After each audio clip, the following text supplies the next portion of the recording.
परमात्मा पाप कर्म दंड को भी काट सकता है। अभी तक जिस भी संत व महापुरुष से मिले, उन्होंने यही बताया कि पाप कर्म फल भोगने से ही समाप्त होगा। वो प्रभु कौन है जो पाप कर्म को काट देता है, वो काल के बंधन से छुड़वा देता है। उसका क्या नाम है, पूजा की विधि क्या है? कृपया अवश्य सुनिए जगत गुरु तत्वदर्शी संत रामपाल जी महाराज के अमृत वचन। अब पुण्यात्माओं, अब यहां ये क्या कारण है कि ये पिछले जन्म की पुण्यात्माएं थी। जैसे टटीरी एक पक्षी था, टटीरी एक पक्षी है और उस टटीरी पक्षी वाले जो टटीरी वाले श्रेणी का एक टटीरी थी, उसने महाभारत के युद्ध के दौरान कुरुक्षेत्र में अंडे उत्पन्न कर दिए, अंडे पैदा कर दिए। उधर से दोनों तरफ से सेनाएं इकट्ठी होगी और युद्ध का बिगुल बज गया।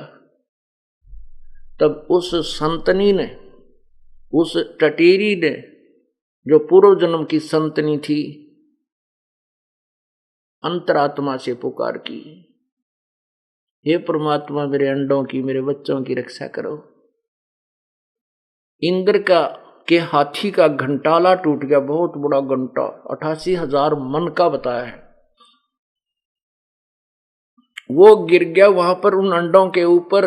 पूरा महाभारत युद्ध समाप्त हो लिया, करोड़ों व्यक्ति मर गए, अग्निबाण चले, लेकिन वो अंडे नहीं खत्म हुए। तो वो न तो कोई पूजा वर्तमान में कर रही थी, ना कोई इष्ट न जाने थी। अंतर की पुकार व ममता बच्चों से की तरफ, उसकी आत्मा की भाषा को भगवान समझता है। उस पूर्ण परमात्मा ने ही आकर के उस टटीरी के अंडों की भी रक्षा की थी। कहते हैं, सो छल छिद्र मैं करूं अपने जन के काज, अरणक सिपो जो मार दो मैं नरसिंह दर्दों साज। तो ये जो कथाएं उनको रटा करा रखा था, रटा रखी थी कि नामदेव ने दूध पियाया, ऐसे भैंस के सींग में भगवान पैदा हो गया है। और रविदास जी को भी ऐसे ही एक बार राजा ने परेशान किया था, तो उन्होंने भी पत्थर, क्योंकि पहले रविदास जी भी शास्त्र विरुद्ध साधना ही किया करते थे। परमात्मा कबीर जी के शरण में आने के बाद उन्होंने सत साधना स्वीकार की थी। तो उस राजा ने भी उनको जान से मारने के लिए धमकी दे दी थी कि या तो मेरे सामने दूध पिला के दिखा रैदास, नहीं तो तेरी गर्दन कलम कर दी जाएगी। क्योंकि रविदास जी ने भी पहले दूध पिलाया था। रविदास जी के माता पिता ने भी जग जन को यही कह दिया था कि मेरे बेटे ने पत्थर के भगवान श्री कृष्ण जी को, ठाकर जी को दूध पिला दिया। तो रविदास जी की प्रार्थना से भी दूध पत्थर ने, उस परमात्मा ने पिया था, पत्थर ने नहीं पिया था। परमात्मा प्रगट हुए, दूध पिया, अंतर्जान हो गए थे। ऐसे नरसिंह जी जो थे वो भी मूर्ति पुजारी ही थे। तो यहां कह रहे हैं कि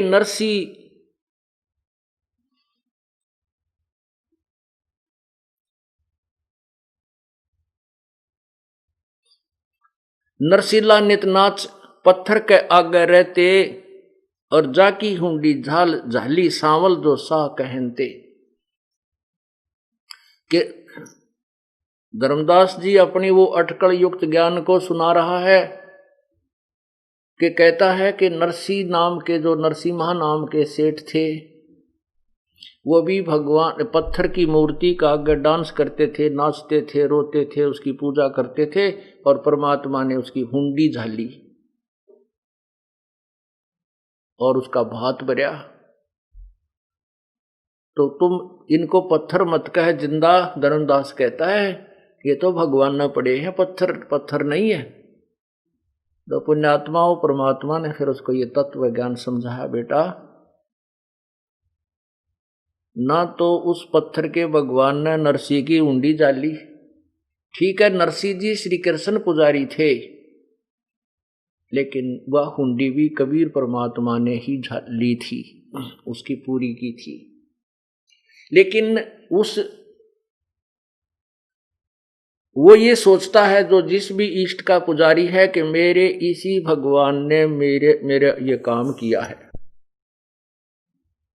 परमात्मा कहते हैं पिछले ही पुण्य से होते हैं पूर्ण हंस मुराद, के पिछले ही जो साधना पुण्य तूने किया हुआ उससे ही तेरी पूर्ण मुराद हो रही है। जब तक तू भविष्य की साधना ठीक नहीं कर रहा तब तक तेरे पूर्व जन्म की कमाई से ही तेरे काम हो रहे हैं। जैसे ये दास पहले हनुमान पुजारी था, श्री कृष्ण जी का पुजारी था, बाबा श्याम जी की पूजा परंपरागत थी, और भगवान शंकर की भी पूजा व साजली पूजा तो करते ही थे।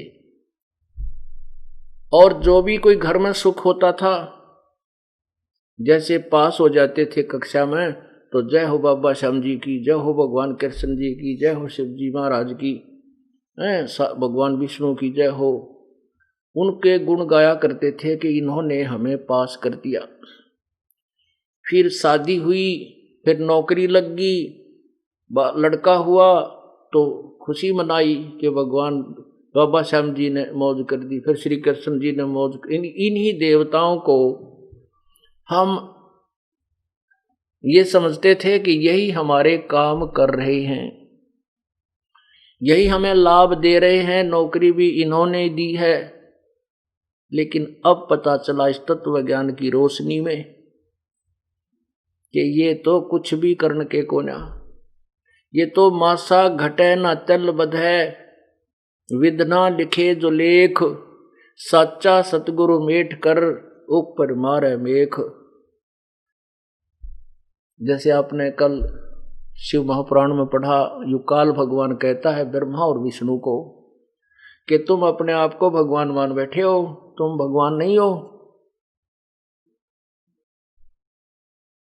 और तुमने तप किया, तुम्हारे तप के आधार से मैंने तुम्हें तो विष्णु जी को, ब्रह्मा को तो उत्पत्ति करने की का डिपार्टमेंट दिया है, और विष्णु को सतिथि का, और रुद्र इसी प्रकार रुद्र और शंकर को भी मैंने अन्य विभाग दिए हैं। लेकिन अनुग्रह, किसी को अनुग्रह प्राप्त की जो है सिद्धि प्राप्त करने के तुम अधिकारी नहीं हो।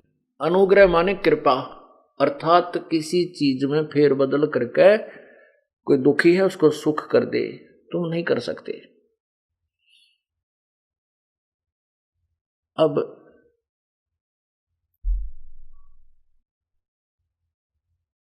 वो परमात्मा, आप विचार कीजिए, ये काल उन पुण्यात्माओं का दुरुपयोग करता है जो कभी परमेश्वर के चरणों में रहे हैं, और वो उस समय सत भक्ति करते थे और किसी कारण से परमात्मा से दूर चले गए, पार नहीं हो पाए। जैसे 64 लाख हुए थे प्रभु के, जब आज से 600 वर्ष पूर्व परमात्मा यहाँ आए थे, काशी में प्रकट हुए थे।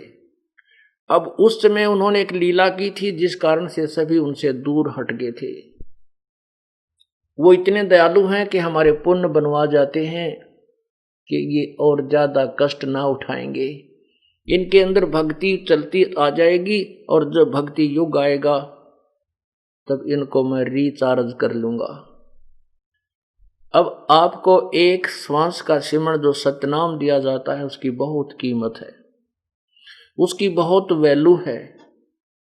परमात्मा कहते हैं कि सतनाम पालड़े रंगहोरी हो, और 14 लोग चढ़ाव राम रंगहोरी हो, और तो ना 3 लोग पासंग धरे रंगहोरी हो, तो ना तुले तलाया राम रंगहोरी हो। एक श्वास का सिमरण जो सतनाम आपको दिया जाता है 2 अक्षर का, जिसमें एक ओम मंत्र है और एक तत्, जो गीता जी अध्याय नंबर 17 के श्लोक 23 में कहा है, ओम तत्सत इति निर्देश है ब्रह्मणे त्रिविध समर्थ है। उस पूर्ण परमात्मा सच्चिदानंद घन परमात्मा की भक्ति के लिए ओम तत्सत इस 3 मंत्र के नाम का जाप का निर्देश है। उसमें ओम ब्रह्म का जाप है, ये तत् अन्य मंत्र है, वो परब्रह्म का जाप है, और सत्य ये अन्य मंत्र है जो पूर्ण ब्रह्म का जाप है। तो उसमें एक सतनाम का सिमरन की कीमत बताई है।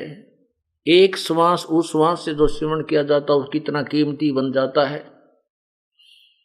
लेकिन पूर्ण संत से लेकर के, नकली संतों से नहीं।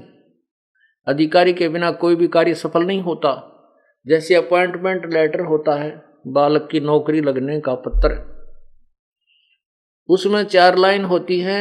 You are hereby appointed for the post of such and such, your salary will be such and such, और नीचे वो लिख देता है, अधिकारी साइन कर देता है, उस बच्चे को सरकारी नौकरी लग जाती है और उसको आजीवन लाभ मिल जाता है। उन्हीं 4 लाइनों को कोई टाइप करके और कोई दस्तक कर साइन कर दे और उसको कह दे ले तेरी नौकरी लग गई, तेरी भी लग गई, वो नहीं, कोई लाभ नहीं होगा। इसी प्रकार इस नाम को पूर्ण संत से प्राप्त करके ही जाप करने से लाभ होगा। और मर्यादा भंग कर दोगे तो ये नाम खंड हो जाएगा, जैसे नौकरी से निकाल दिया जाता है। तो ऐसी साधनाएं आप जी कितना सुमन करते हो?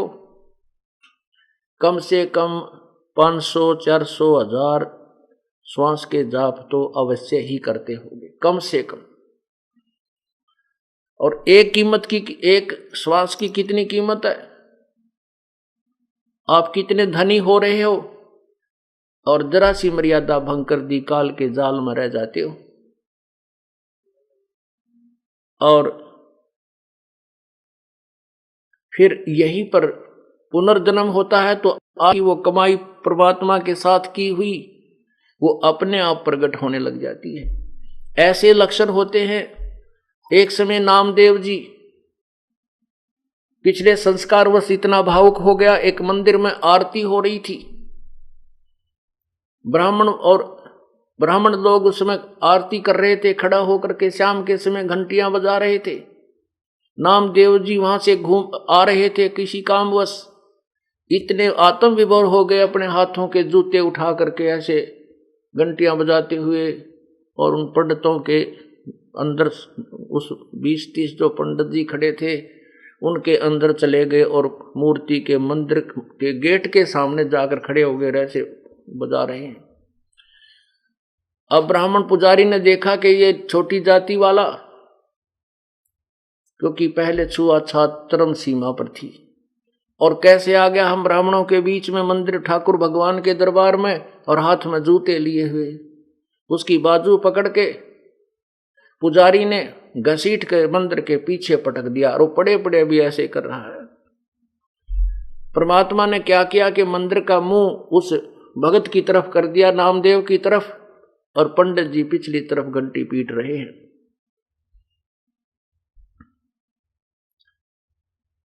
पुण्यात्माओं, यही परमात्मा कुछ समय के लिए अन्य वेश बनाकर ना जाने कहां प्रकट हो जाते हैं। आपने देखा होगा कि यहां एक संत रहते थे, लेकिन उनका ये नहीं मालूम, उन्हें कभी नहीं बताया वो कौन है, कहां से आए थे, कहां के रहने वाले थे। और संत से पहले लोग डरते बहुत थे, उसको ज्यादा छानबीन भी नहीं करते थे। ऐसे वो परमात्मा वहां प्रकट हुए, कबीर परमात्मा एक संत की वेशभूषा बना करके वहां रहने लगे। एक रंका और बंका नाम के पति पत्नी और साथ में उनकी एक पुत्री, वो तीनों परमात्मा के शिष्य हुए। परमात्मा ने उनका अंधेरा हटाया, तत्व ज्ञान समझाया, सतभक्ति पर लगाया। नामदेव जी ने भी उन्हीं का उपदेश लिया। परमात्मा ने उनकी सारी कहानी सुनाई कि बेटा ये तेरे पूर्व जन्म के संस्कार हैं, जिनसे तुम्हें भगवान छोटी मोटी सिद्धियां से चमत्कार हो रहे हैं। ये पूर्व जन्म की बैटरी चार्ज है, भविष्य की साधना तेरी ठीक नहीं है। तो शाम के समय अब गुरु भाई के घर पे गुरु बहन भाई चले ही जाते हैं। नामदेव जी अगले दिन सुबह सुबह उन रंका बंका के घर पर पहुंच गया। रंका बंका तो थी नहीं, था नहीं, वो अपनी लकड़ी तोड़ने जंगल में गए हुए थे। उनकी बेटी थी और वो कोई औषधि पूछ करके किसी वैद्य से और पट्टी तैयार कर रही थी। नामदेव ने पूछा, बहन ये पट्टी किसके लिए, क्या कुछ हो गया, क्या माता जी को कुछ हो गया, पिताजी को हो गया? कहने लगी, नहीं रे भाई, गुरुदेव के हाथों का चोट लागी। और नामदेव तू बाज आ जा, भगवान को घना दुखी मत करा करे। वो सहम गया, भी क्या बात है, ये बहन क्यों कह रही है ऐसा, कि तू भगवान ने घना मत सताया करे, तेरे के सिर में दर्द था, वहां पहुंच गया उन पंडितों के बीच में है। कल तू जब पंडितों के वहां गया, उन मंदिर के वहां घुस गया, उन्हें तुझे ठाकर पीछे पटक दिया। उस समय हम भगवान के पास बैठे थे, गुरु जी के पास, और वो एकदम अंतर ध्यान हुए, थोड़ी देर में आए तो उनके हाथों में चोट लगी हुई थी। हमने पूछा, भगवान क्या हो गया? तो उन्होंने कहा, बेटी नामदेव मेरे भक्त को कि वहां बेइज्जती हुई थी और उस मंदिर को फेर के आया हूं, घुमा के आया हूं। ये तो लीला करनी थी दाता ने, उनमें क्या जरूरत थी वहां जाने की। और भाई तू मानता नहीं कति भी है, भगवान को ज्यादा तंग मत कराया कर, तू जो भक्ति बताई है ऐसे कर, अपनी साधना वो करते रहेंगे जो करे, तू वहां क्यों गया? उसको बड़ा चिंता हुई, एकदम पानी पानी हो गए नामदेव जी, और जाकर देखा सचमुच उस संत के हाथों को चोट लगी हुई थी, छिले हुए थे, पट्टी बंधी हुई थी। वह लड़की गई, वो पट्टी खोली, दूसरी पट्टी बांधी। तब पुण्यात्माओं, परमात्मा, अब हमने ज्ञान नहीं था, तत्व ज्ञान नहीं था, हम केवल कथाएं ज्यों की त्यों सुनकर वहीं छोड़ दिया करते थे, उसका सार नहीं निकल पाता था क्योंकि तत्व ज्ञान नहीं था। तो ऐसे नामदेव जी को परमात्मा ने ये फिर सतनाम दिया, लेकिन आगे देने का अधिकार नहीं किया। परमात्मा कहते, नामा छिपा ओम तारी, पीछे सोम भेद बचार बिचारी, सार शब्द पाया जब लोई, आवागमन बहुर ना होई। नामदेव जी ने पहले गुरु भी बना रखा था, कोई संत उससे उपदेश भी ले रखा था, ओम नाम का जाप करता था। वो सोचता था कि तो तेरे इस ओम नाम के जाप से सब कुछ हो रहा है। परमात्मा ने पीछे फिर उसको वास्तविक ज्ञान दिया। नामा छिपा ओम तारी, नामदेव जी छिपा जाति के अंदर थे। ओम नाम की लो ला रखी थी, तारी माने लो। और पीछे जब सतगुरु मिले तो तत्व तब सोहम भेद विचारी, और फिर परमात्मा ने उनको सार शब्द दिया, तब उनका मोक्ष हुआ नामदेव जी का। नामा छिपा ओम तारी, पीछे सोहम भेद विचारी, सार शब्द पाया जद लोई, आवागमन बहुर ना होई।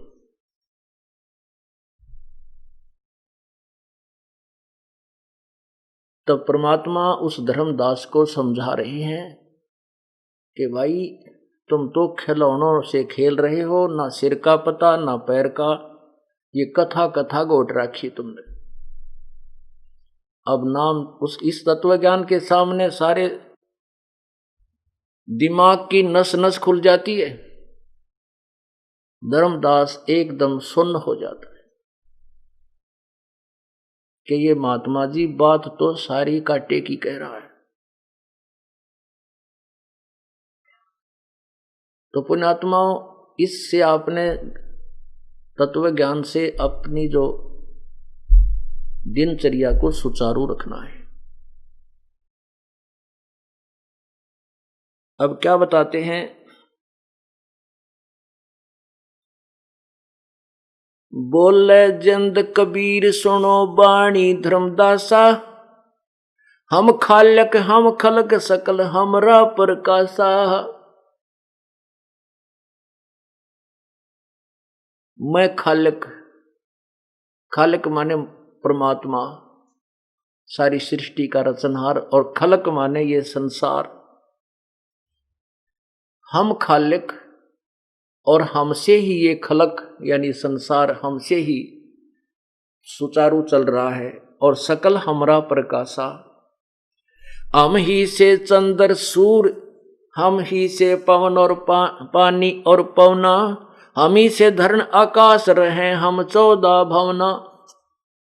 क्योंकि परमात्मा से ही मांग करिए धर्मराय काल, ये ज्योति निरंजन, ये ब्रह्मांड मांग कर लाया हुआ है। कहता है ये हमसे ही हैं, ये सभी जीव भी मेरे से ही आए हुए हैं।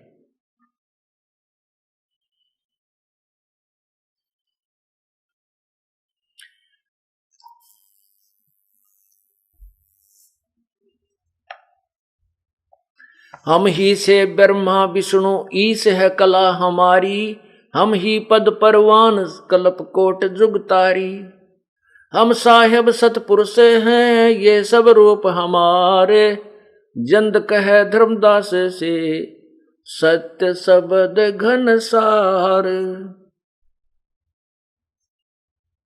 अब धर्मदास तो उस उल्टे रंग में रंगा हुआ था, फिर भी बात बीच में अपनी जो ज्ञान अड़ंगा ज्ञान था उसने अड़ावे था, जहां तक पार पसावे हर जीव अड़ाता है, लेकिन सत्य के सामने वो फिर आखिर में नष्ट हो जाता है, अज्ञान नहीं रहता। क्या कहता है? बोलत है धर्मदास सुनो सरबंगी देवा, दिख पिंड और प्राण कहो तुम अलख अभेवा।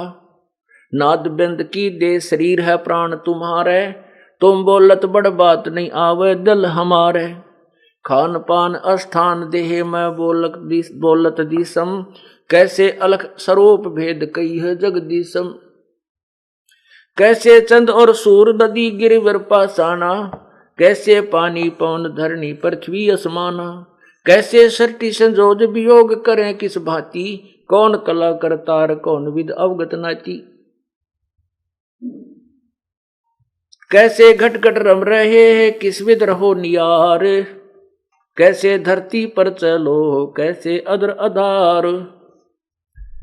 अब धर्मदास ने तो वो उल्टा ज्ञान अड़ंगा ज्ञान सुन रखा था, जैसे ऋषि में ऋषि भगवान निराकार है वो वैसे थोड़ा ही सामने प्रकट होता है, और हम ऐसी पूजा थी हमारी, भगवान निराकार बताओ, और विष्णु जी की मूर्ति बना उसकी पूजा कर रहा है धर्मदास जी। क्या कहता है कि बोलत धर्मदास सुनो देवा सर्वंगी देवा, तेरे दिख पिंड और प्राण कहो तुम अलख बेवा। तेरे सारे अंग दिखाई देते हैं, तेरा शरीर दिखाई दे, तू कह मैं भगवान हूं, परमात्मा तो निराकार है। अरे तेरा गजब भैया, ये पट्टी पढ़ा रखी थी हमारे को। और तुम बोलो बड़ बात, नाद बिंद की दे शरीर है प्राण तुम्हारे, तेरे तो शरीर भी है, और तुम बोलो बड़ी बात नहीं आवे दिल हमारे। और तू का भगवान अपने आप को, मेरा मन ना मानता। तो मुझे सारी कहानी बता, कैसे सृष्टि वियोग हुई, कैसे सृष्टि रची गई। परमात्मा क्या कहते हैं? बोलत जिंद अबंध सकल घट साहेब सोई, निर्वाणी निज रूप सकल से न्यारा सोई। सकल से न्यारा होई, हम ही राम रहीम करीम पूर्ण करतारा।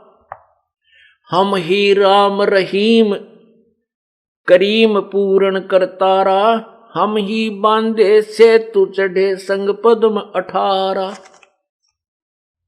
और परमात्मा कबीर जी ने ही श्री रामचंद्र का पुल बनवाया था। पत्थर पहाड़ को, एक बहुत बड़े पर्वत को अपनी सिद्धि शक्ति से हल्का कर दिया था। उस पहाड़ के पत्थर जल पर तैरने लगे थे।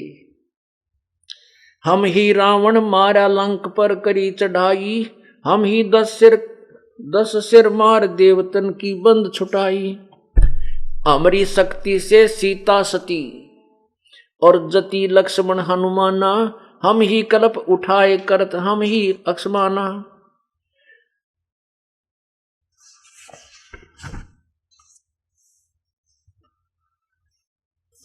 छिन में धरती पग धरूं नादे सिर संजोग पद अमान्यारा रहूं ईश्वर दुनी वियोग।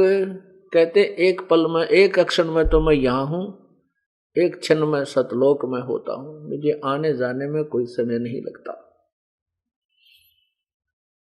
और अपने वचन से सारी नाद्य सृष्टि संयोग, मैंने अपने वचन से सृष्टि की उत्पत्ति की थी।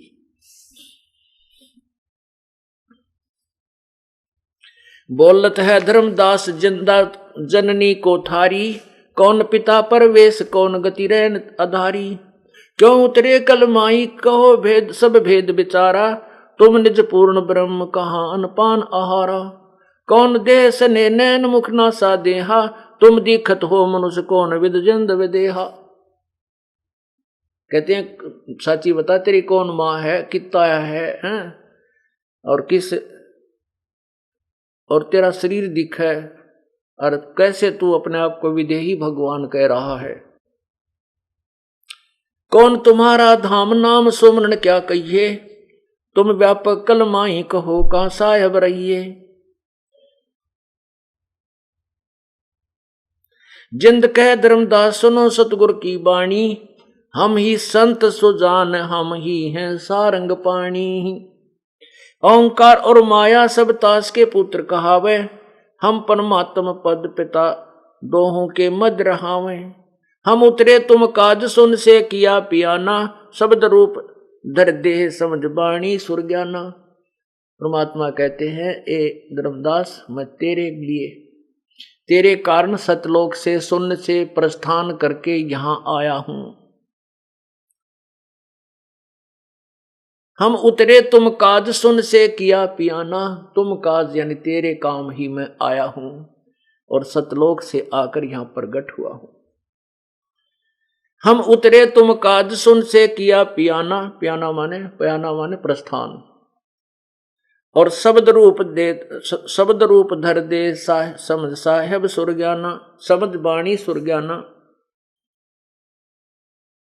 नहीं नाद नहीं बिंद नहीं ये पांच तत्व आकारम, मेरा तुम्हारे जैसा शरीर नहीं है, पांच तत्व से बना हुआ। गुड़िला ज्ञान अमान हंस उतारूं पारम, नरक परख कर देख पांच भौतिक, नरक परख कर देख पंच भौतिक हमरे नहीं काया, हम उतरे तुम काज नहीं कुछ मोह न माया। ने बोला देख भगवान प्रमाण देते हैं, देख मेरा हाथ लाके देख, तेरे जैसा शरीर नहीं है, मेरा तो बहुत नरम नरम शरीर है, नाड़ी का बना हुआ शरीर नहीं है, शरीर तो है। यही प्रमाण यजुर्वेद अध्याय नंबर 40 के मंत्र 8 में कहा कि कबीर मनीषी शुक्रम अकायम ऐसनाविरम स्वयंभू परिभू व्यवधाता। व्यवधाता माने भिन्न भिन्न सभी ब्रह्मांडों के रचने वाले।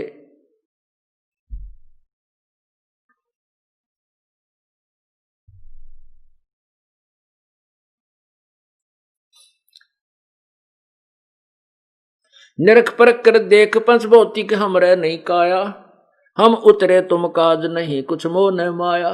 हम तो अपनी प्यारी आत्मा तेरे लिए आया हूं, मेरा यहाँ कोई लेन देन नहीं है, यहाँ मेरे को कोई किसी से लगाव नहीं है, लेकिन तुम मेरी आत्मा हो, यहाँ फंसे पड़े हो, तुम्हें निकालने के लिए तत्व ज्ञान सुनाने के लिए आया हूं। गगन सुन में धाम है वो अवगत नगर नरेश, अगम पथ कोई ना लख है ये खुद शंकर शेष।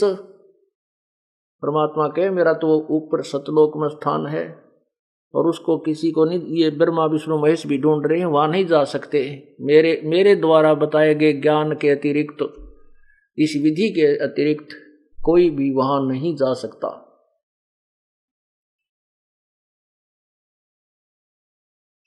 सुन जिंदे जगदीश शीस पग चरण तुम्हारे, कौमी आसन साज कहो तुम अदर उधारे। अब ये पुराना ज्ञान है ना, बहुत खतरनाक है। ये ओल्ड जो नकली पेंट अपना हो रहा है ओवा हुआ है, ये जल्दी सी उतरता नहीं, और ये तत्व ज्ञान रूपी रेग मार लगाकर इसको उतारा जाता है और फिर यथार्थ पेंट किया जाता है। अब फिर बार बार कह है कि सुन जिंदे जगदीश शीश पग चरण तुम्हारे, तेरा सिर रहा, हाथ रहे, पांव रहे और धरती पर बैठा, और फिर तुम लोगों को मैं ऊपर रहता हूं, वो तेरे की। परमात्मा कहते सोन गगन में हम बसे पृथ्वी आसन थीरे, धर्मदास धोखा दिलम छानो नीर और खीर। धर्मदास धोखा दिला तेरे, तुम इस तत्व ज्ञान से सुनो पहचानो।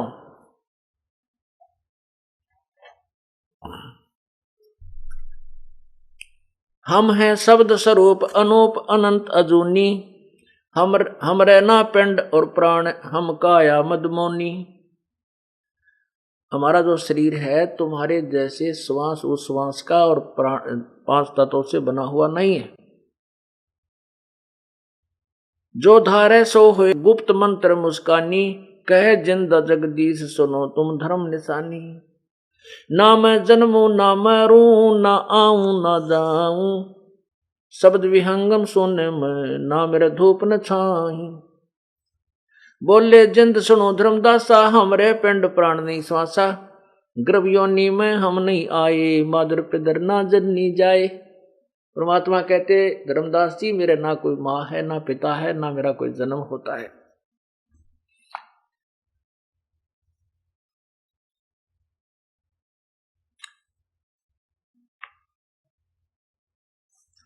गर्भ योनि में हम नहीं आए, माद पिदर ना जननी जाए। शब्द स्वरूपी रूप हमारा, क्या दिखलावे आचार विचारा। अब क्या बताते हैं परमात्मा, सत्य ब्राह्मण की है हत्या, जो चौका तुम देवो नेता। ब्राह्मण से सत्या जो होई, जल स्नान करत हो सोई। अब जिस में मथुरा के उस वृंदावन के तालाब में उस गंदे पानी में धर्मदास ने स्नान किया था, परमात्मा ने बताया था कि जिस तीर्थ पर तू नहाकर मोक्ष मानता है, इसमें तो तुमने ढेर सारे पाप इकट्ठे कर लिए, पुण्य तो है ही नहीं। क्योंकि शास्त्र विरुद्ध साधना करने से कोई पुण्य कोई लाभ नहीं होता।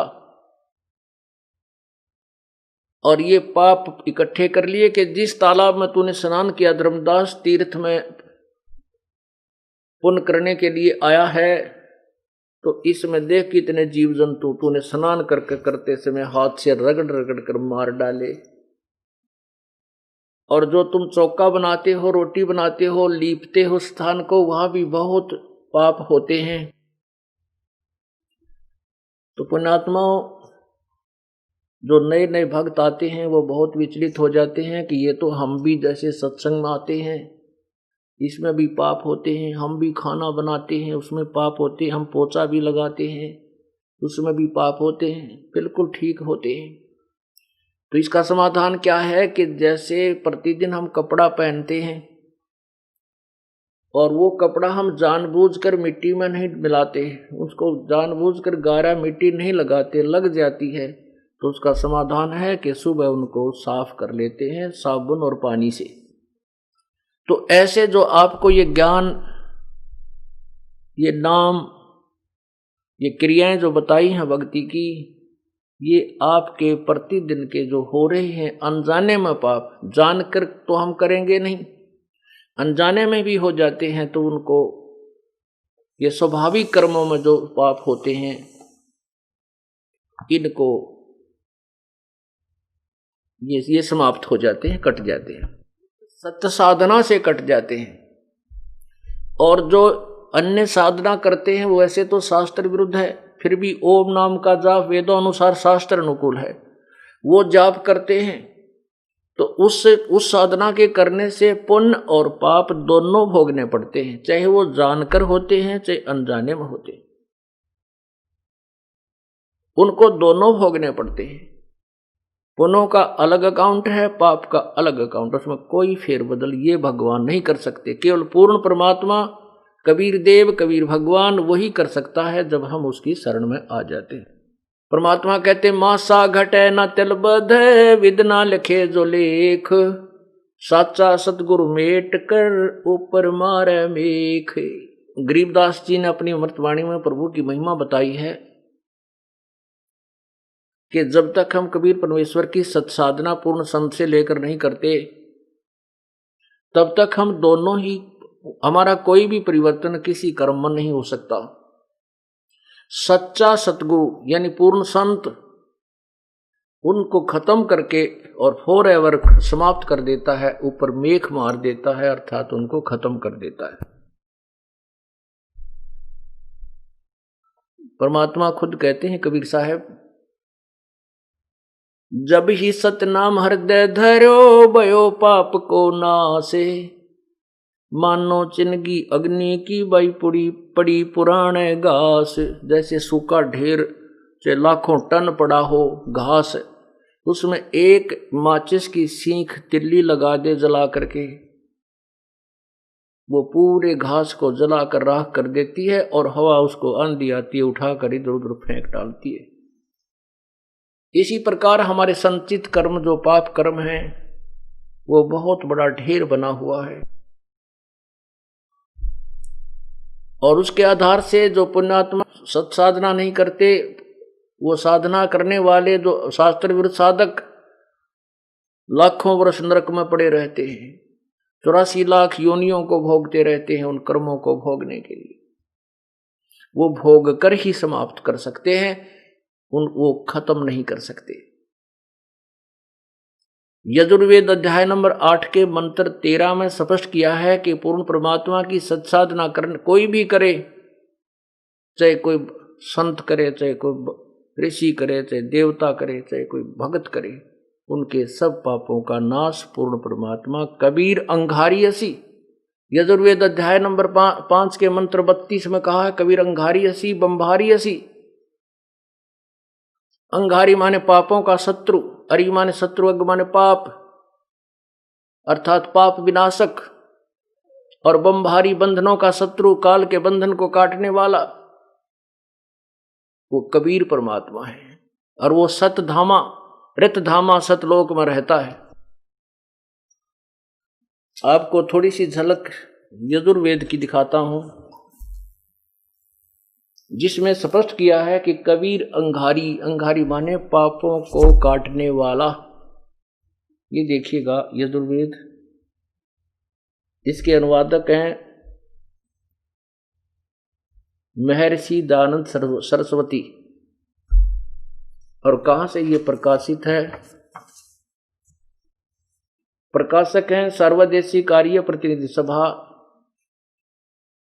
2/5 महर्षि दयानंद भवन, रामलीला मैदान, नई दिल्ली।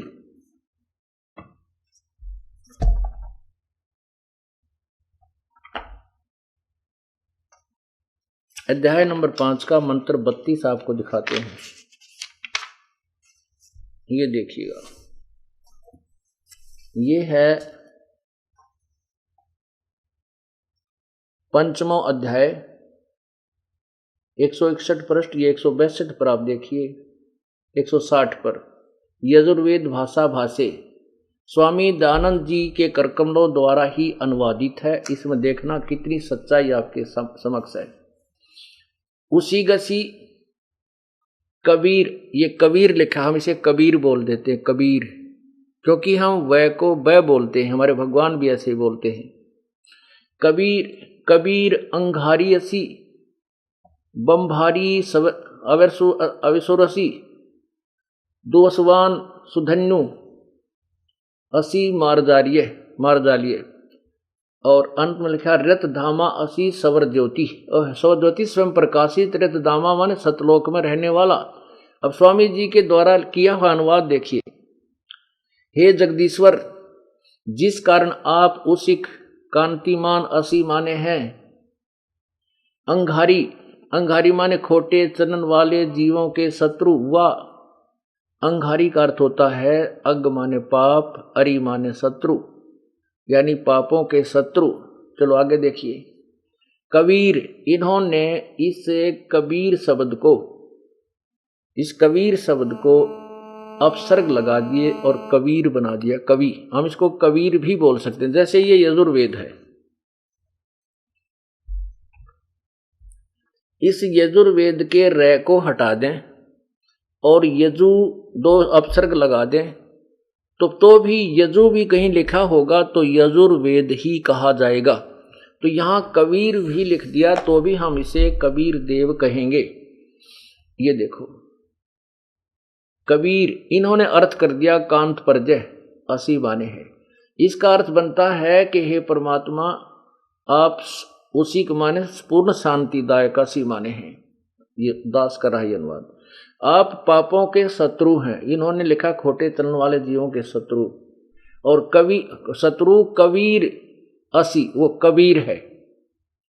ये देखना, उसी गसी कबीर अंगारी असी। कबीर भगवान जो है वो पापों का शत्रु है, और बम्भारी है वो बंधनों का शत्रु है। यहाँ देखिए, कबीर माने कबीर असी माने, हम इसको कबीर ही लिख दें। यजुर्वेद हो तो यजु होता तो यजुर्वेद है, यही लिखना पड़ता। ये कबीर हैं, पापों के शत्रु। बम्भारी माने बंधनों के शत्रु, ये स्वयं लिख रहे हैं। बम्भारी माने बंधन के शत्रु, वह तारादि तंतुओं के विस्तार करने वाले। बता, ये सीधा है कि बम्भारी माने बंधन, अरि बंभर माने बम्भ माने बंधन, और अरि माने शत्रु।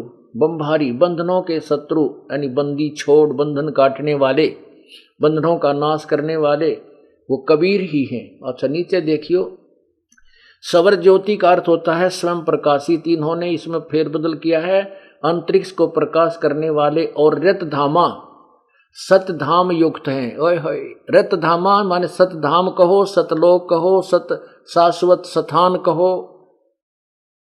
ये तुम रतधामा माने सतधाम युक्त हैं, असी माने हैं। इससे क्या सिद्ध हुआ?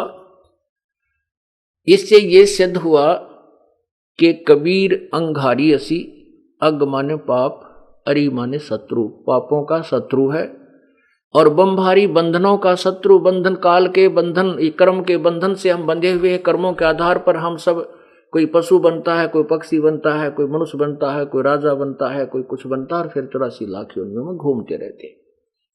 तो इस कर्म के बंधन को काटने वाला बम्भारी वो कबीर असी, कबीर है। और रतधामा सवर ज्योति स्वयं प्रकाशित है, वो उसके शरीर से प्रकाश निकलता है, वो रतधामा सतलोक में रहता है, सतधाम युक्त है। यही प्रमाण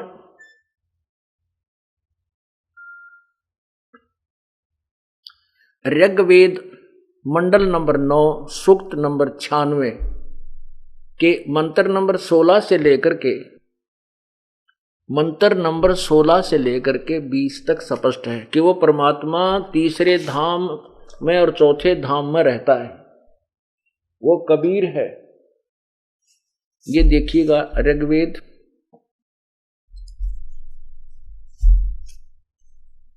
महर्षि दानव सरस्वती, क्योंकि इनकी छाप ला देते हैं ये, और इस तरह ये व्याख्या करते हैं वेद के। महर्षि द्वानंद की छाप लाग रही है, बड़ा बड़ा विद्वान था, और इसने तो तोड़ पाड़ रखा होगा अनुवाद करण का है। तो चलो, अब इन्होंने अनुवाद तो क्या, किसी और ने मोर इनकी ला रखी है। और ये कहाँ से प्रकाशित है? प्रकाशक है सार्वदेशी कार्य प्रतिनिधि सभा, महर्षि दान भवन, रामलीला मैदान, नई दिल्ली। इसमें देखिए अध्याय नंबर 9 के सूक्त नंबर 96 में ये देखिएगा, ये ऋग्वेद मंडल नंबर 9 सूक्त 96 का मंत्र 16। इसमें कहा है कि हे परमात्मन, सर्वोपरि रहस्य चार श्रेष्ठ नाम जो तुम्हारी संज्ञा है, आप उसका ज्ञान कराएं। इसमें यह कहा कि आपका जो वास्तविक नाम है उसके विषय में जानकारी दें। अब ये मंत्र नंबर 17 में कहा है कि शिशुम, यह शिशुम जगानम हरियंतम मर्जंती सुबंती विहन्नम ऋतो गणे गणेन कबीर गिरभी। ये कबीर, ये रे ग की ई की मात्रा पर रे लगा है, कबीर गिरभी, ये गिर भय के ऊपर भी रे लगा हुआ है, तो इसको कबीर गिरभी। कबीर, कबीर माने कबीर, गिरह माने वाणी।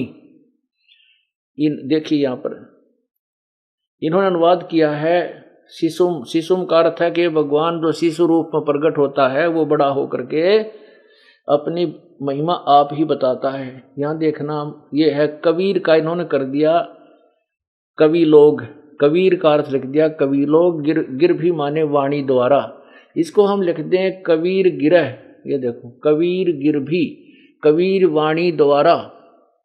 जो कबीर एक बार फिर लिखा कबीर, कबीर हम इसको कबीर बोलते। संत सोम, वो संत रूप में प्रगट अमर परमात्मा, वो कबीर नाम है उस भगवान का, और वो अपनी कबीर गिरवी कबीर वाणी द्वारा कावेना लोकोक्तियों के माध्यम से, श्लोकों के माध्यम से अपनी महिमा बताता है।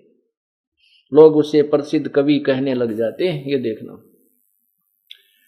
कवि लोग वाणी द्वारा कविता से, कावेना माने कविताओं से, यानी कविताओं के माध्यम से उसकी स्तुति करते हैं। सोम स्वरूप, सोम माने अमर परमात्मा होना चाहिए।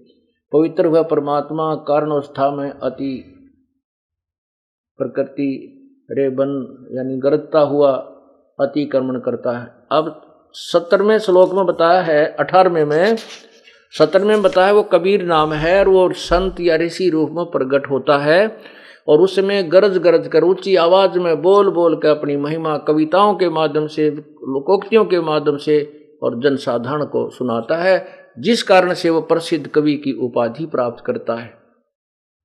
लेकिन वो होता है भगवान ही। यहां देखना, ये 18वां अध्याय श्लोक है उसी मंडल नंबर 9 के सूक्त 96 का। अब 18वें मंत्र में लिखा है कि सोम रूप परमात्मा, वो अमर परमात्मा पालन की इच्छा करता हुआ, जो महान वह परमात्मा, यो है तृतीयम धाम, देवान और पितरान, ये तो इनकी अपनी सोच है, इन दोनों से पृथक तीसरा जो मुक्ति धाम है, उसमें विराजमान है। सीधा अर्थ बनता, उसमें विराजमान जो, अब ज्ञान योगी गीता गया भगवान के मार्ग में, ये गलत कर दिया, विराजम का अर्थ लिख दिया इन्होंने। वो विराजमान है जो ज्ञान योगी है, उसको अनुराजती प्रकाश करने वाला है, सतुपम सतुमान है, ऐसा ऐसा ये कहते हैं। कवि नाम पदवी जो क्रांतदर्शियों की पदवी अर्थात मुख्य स्थान है, और अनंत प्रकार की सत्वनीय है। ऋषि मना सर्व ज्ञान के साधन रूप मन वाला वह परमात्मा, जो ऋषिकृत सब साधनों का प्रदाता। ये कोई बात हुई? इसका सीधा अर्थ है, जैसे आप इस परमेश्वर के सार संदेश में, और एक नई पुस्तक बनी है ये आध्यात्मिक ज्ञान गंगा, इसको आप यहाँ से प्राप्त कर सकते हैं बुक स्टॉल से। ये है आध्यात्मिक ज्ञान गंगा। इसके अंदर अब आपको थोड़ा सा इसका अनुवाद सुनाते हैं।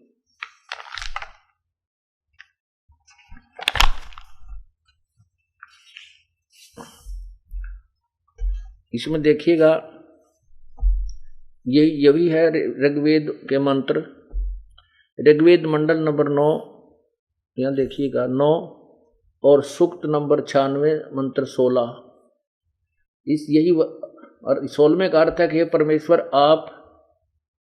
परमेश्वर आप तत्व ज्ञान रूपी शस्त्र युक्त हैं। उस अपने तत्व ज्ञान रूपी शस्त्र द्वारा ये पूय माने मवाद रूपी अज्ञान को नष्ट करें, तथा अपने उपासक को अपने गुह्यम माने गुप्त सुखदायी श्रेष्ठ नाम माने नाम मंत्र का ज्ञान कराएं। सोमदेव हे अमर परमेश्वर, आपके तत्व ज्ञान की लोकोक्ति गान की कानों को अति प्रिय लगने वाली श्रुति प्राणा अर्थात जीवन दायिनी शुद्ध घी जैसी श्रेष्ठ घोड़े जैसी तीव्रगामी तथा बल वाली अर्थात आपके द्वारा दिया गया तत्व ज्ञान जो कविताओं लोकोक्तियों में है वह मोक्षदायक है। उस अपने यथार्थ ज्ञान व वास्तविक नाम का ज्ञान कराएं। तो इसमें बताया है, ये भावार्थ है। तो 17वें में कहा है कि पूर्ण परमात्मा हरियम, ये शिशुम जगानम हरियम तम मर्जंती सुबंती विहंती वहीन मरुता गणेन कबीर गिरभी कावेना कबीर संतसोम पवित्रम अत्यति रेभन। पूर्ण परमात्मा जो विलक्षण मनुष्य के बच्चे के रूप में जानबूझकर प्रकट होता है, तथा अपने तत्व ज्ञान को उस समय निर्मलता के साथ उच्चारण करता है। प्रभु प्राप्ति की लगी हुई विरह अग्नि वाले वायु की तरह पवित्र शीतल भक्त समूह के लिए कविताओं से पवित्र अत्यधिक वाणी निर्मलता के साथ कबीर वाणी अर्थात कबीर वाणी द्वारा रेभन माने ऊंचे स्वर से संबोधन करके बोलता है। कबीर संत सोम, ये देखो ये कबीर गिरभी कावेना कबीर संत सोम।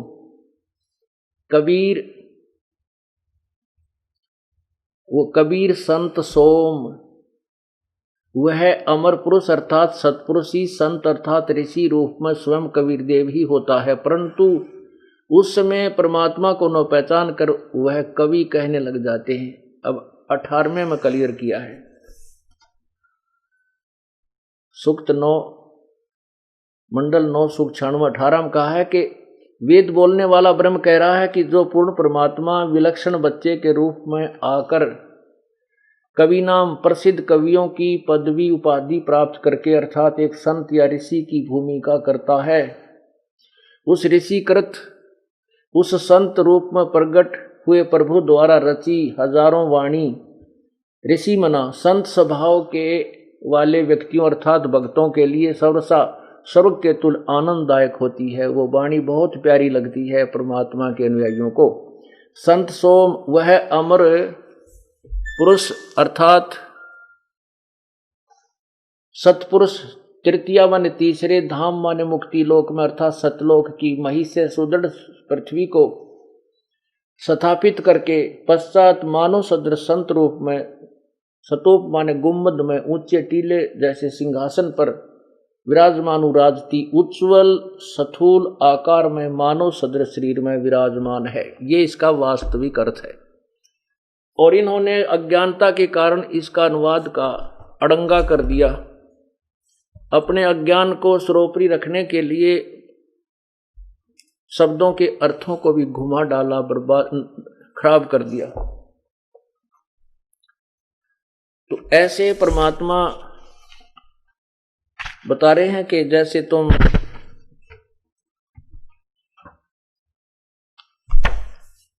अब ये ना समझ बैठना कि भई तो फिर हम भी करते हैं ये काम, तय कपड़े भी धो, रोटी भी बनावा, सत्संग में आते हैं।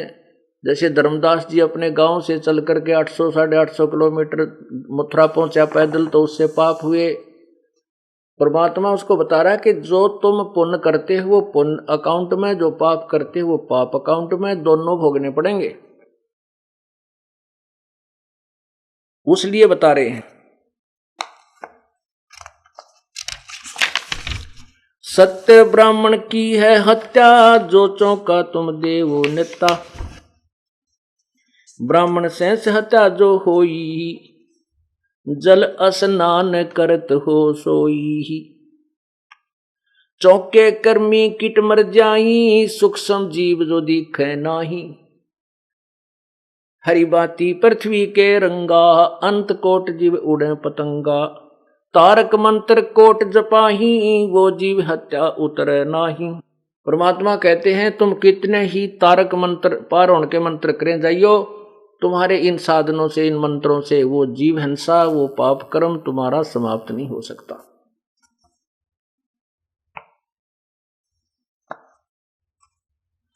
पृथ्वी ऊपर पग जो धारे, करोड़ जीव एक दिन में मारे। एक दिन में ना जाने कितने जीवों को मार करके हम विश्राम करते हैं। और जब तक ये तत्व सतनाम रूपी साबुन और ये तेल पानी जल नहीं हमें मिलेगा, तो हमारा कपड़ा अंतःकरण मैला हो जाएगा। पृथ्वी ऊपर पग जो धारे, कोट जीव एक दिन में मारे। करे आरती संजम सेवा, ये अपराध उतरे नहीं देवा।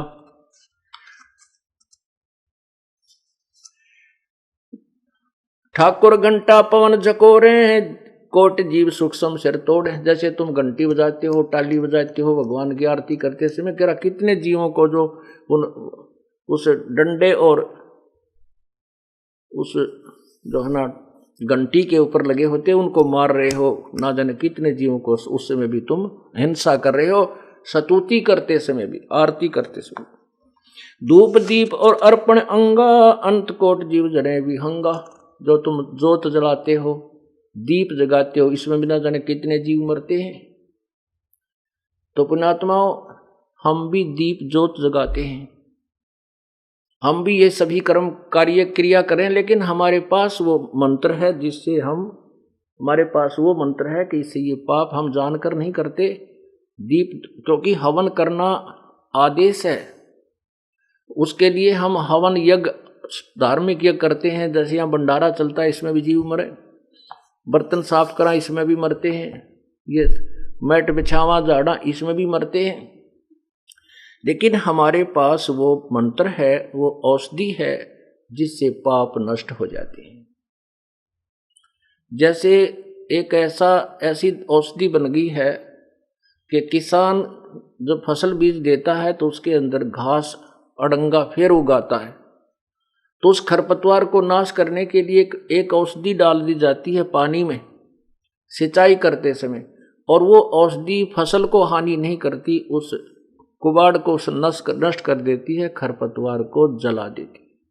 ऐसी औषधि अब इस दास को प्राप्त हो चुकी है और अपनी भक्ति रूपी खेती को अड़ंगा रहित कर लेना, करते रहना। अब क्या है,